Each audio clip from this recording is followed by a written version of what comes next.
Alright, so our topic for today is all about understanding local networks.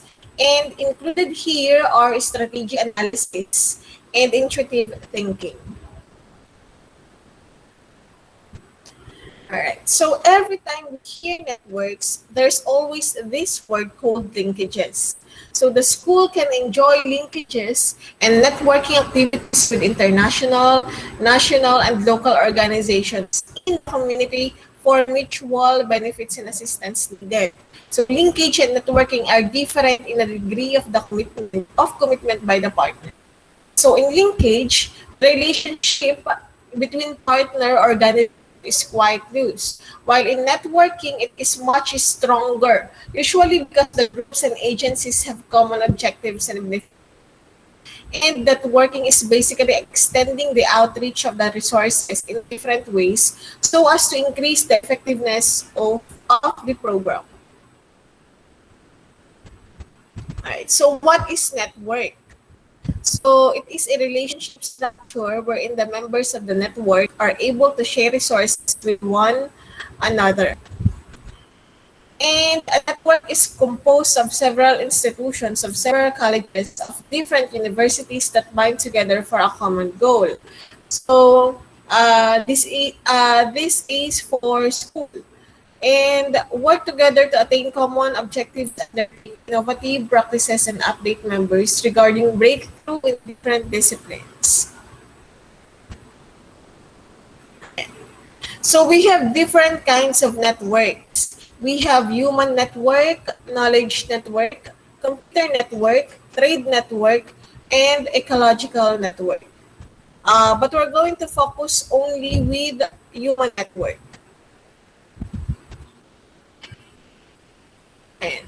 So how about linkages?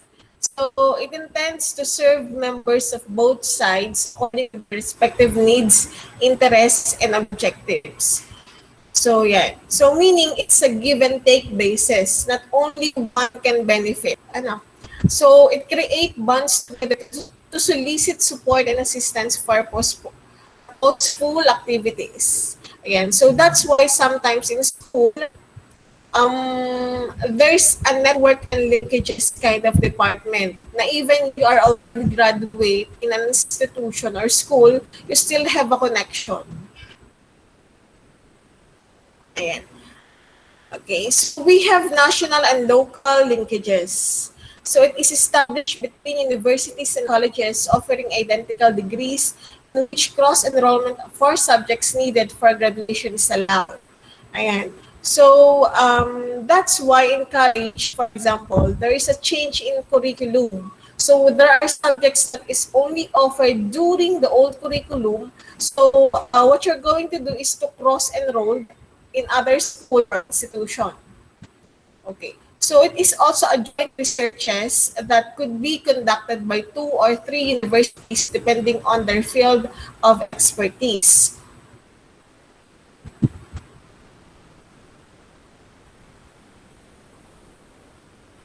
Okay, so this is an example of a graphical representation. So this could be a company, a university, or even a person. So as you can see, A and B, C and D. So the direction of the arrow shows a give and take scenario. So si A, pwedeng magbigay kay B, ganun din si B, pwedeng magbigay kay A.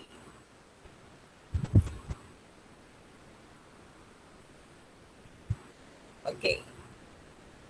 So, unlike in network, as you can see, A, B, C, and D are not connected. Unlike kanina in linkages, there are only 2 involved. But this time in network, these 4 is connected with each other. So, all of them gives benefit to each other. Hindi lang ang isa ang magbe-benefit sa isa, kundi ang lahat. Ano? Okay.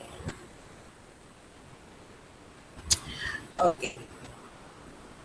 So in this, network can be considered as linkages if they link one network to another, creating a bigger network.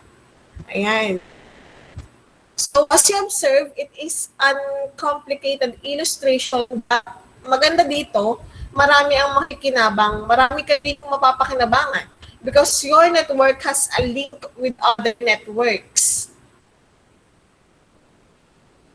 Ayan. So now we have 3 categories of social network. We have family, peers, and contacts.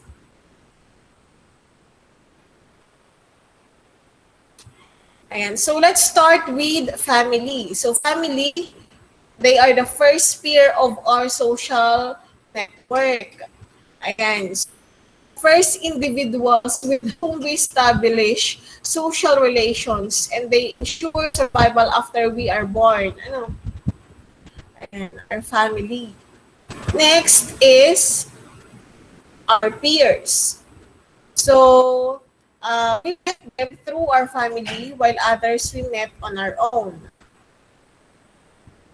Ayan. So, example are family friends, acquaintances of siblings, neighbors, classmates, office mates, church mates, and etc. Ayan. So, what is contacts? Ayan. This is really important, especially now that we are in the new normal. So it provides things neither our families nor friends provide. Ayan. So for example, we have the delivery boy, the vendors, our teachers, doctors, and etc. Ayan. So for family, we have this relationship based on the family code of the Philippines. So, who really are the members of our family? So, the first one, we have the husband and wife. Yan, yung mag-asawa. And then, we have the relationship between the parents and also the children. Then, next, we have the descendants and ascendants. When we say descendants, pababa na yan. So, let's say, for example, magulang, nagkaroon ng anak. Then yung anak, nagkaroon ng anak, which is apo na. So yan ay bababa na bababa. Attendance pataas naman. And the last is, among brothers and sisters, full or half-blood. Ayan. So we have here the rules to remember on family relations. Number 1, we have family relations exist among the relatives aforementioned even if they are not living together. Ayan. So, okay. So here, kahit na humiwalay ang isang member ng family nyo, they are still considered part of your family. So, nagpuntang ibang bansa, nagtrabaho sa malayong lugar, kahit wala na sila sa bahay nyo, they're still considered part of your family. Next is other relatives like cousin, nephews, nieces, and domestic helpers who grow up and are living together with the family are members of the household, but not the family. So let's say, for example, kung may mga nannies kayo sa bahay or may mga pinsan kayong nakatira sa bahay nyo, they are part of your household, but not your family. Okay? So next, we have illegitimate children are not included in the family relations because they have their own family. Yan. So when we say illegitimate child, sila yung mga anak sa labas. Ano? So let's just say, for example, maaaring magulang din nila ang magulang nyo, but they still have their own family. Okay? Right.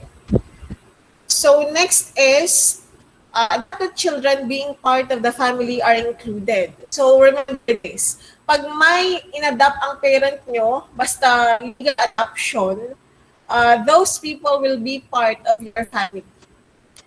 Next is nephews and nieces, uncles, and aunts are not included because they have their own families.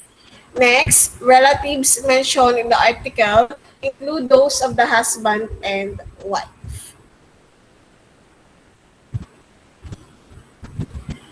Okay.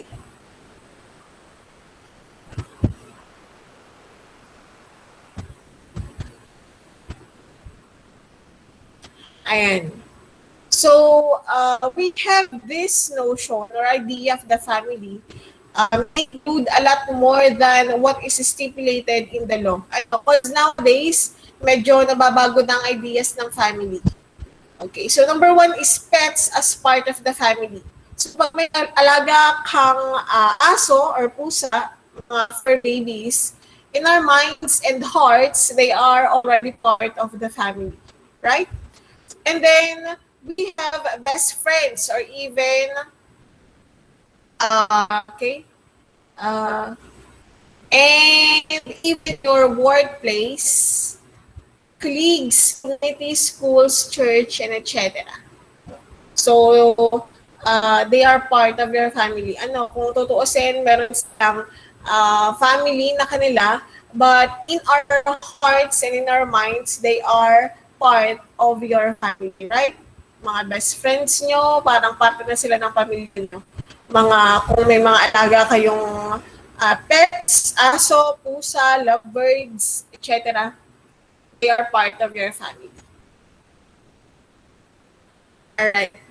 So, let's move on with the with strategic analysis.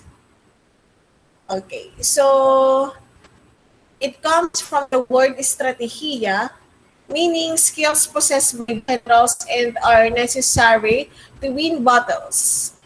And analysis, and we say analysis, it is a careful study of each part of a whole and understanding how each part and their relationships with each other results in the world. So when we combine these two, we have this strategic analysis. Alright. So what is strategic analysis? So it involves examination and evaluation of strengths, weakness, opportunities, threats, environments, and resources with the purpose of drawing up a strategy from the results of the analysis to achieve certain goals over time. So when you're doing something or making decisions, talagang kailangan ito nag-iisipan. Kaya matagal itong ginagawa. Ayan. So other strategic analysis, we have this SWOT analysis. So it is an incredibly simple yet powerful tool to help you develop your strategy. So SWOT stands for strengths, weaknesses, opportunities, and threats. Ayan. So this is the actual SWOT analysis. So you need to draw a box. Then, divided into 4. Dapat nasa upper left ang strength, katabing na ay weaknesses. So, sa baba naman ay opportunities and beside it is the threats. Then, it is your tool kung saan dito nyo ililista yung mga bagay na gusto nyo gawin or gawa ng strategic analysis. Alright, so in strengths and weaknesses, here is internal things. Ito yung dapat kayo ang may control o pwede nyo baguhin tungkol sa sarili nyo or any projects that you want to build. So, for opportunities and threats, this is something external or outside. Medyo mahirap siyang baguhin, pero pwede nyo siyang gawa ng advantage or opportunity to organize everything and dapat protektahan ang sarili among the threats. Ayan. So, next. So, when we say intuitive thinking, it is a kind of thinking that helps you understand reality in the moment without logic or analysis. So, there's no language involved in it. It's entirely about signs and sensations. Most of the time, it goes against whatever we think of as rational. So it is more of familiarity and experience. Kampitan ito ng strategic analysis because intuitive thinking uses intuition. So what is intuition? It's a form of knowledge that appears on consciousness without obvious deliberation. So, hunches, yung mga kutob, they are generated by the unconscious and cumulative knowledge. So, mabilis ang sagot. Ito yung hindi na pinag-iisipan. So, it is not a result of a process of analysis and deliberation, but that of quick and reflexive thinking to get response. So, sabi ko nga kanina, mabilis ang sagot, di na pinag-iisipan. So, that's the difference of strategic analysis into intuitive thinking. Okay. So, ayan. So, intuition, just like what I have mentioned a while ago. And so, that would be all for today. I hope you learned a lot for today's discussion. For your attendance, kindly write your name, your section, and a short key takeaways about the discussion for today. As I always quoted here, you are all amazing. Thank you, everyone.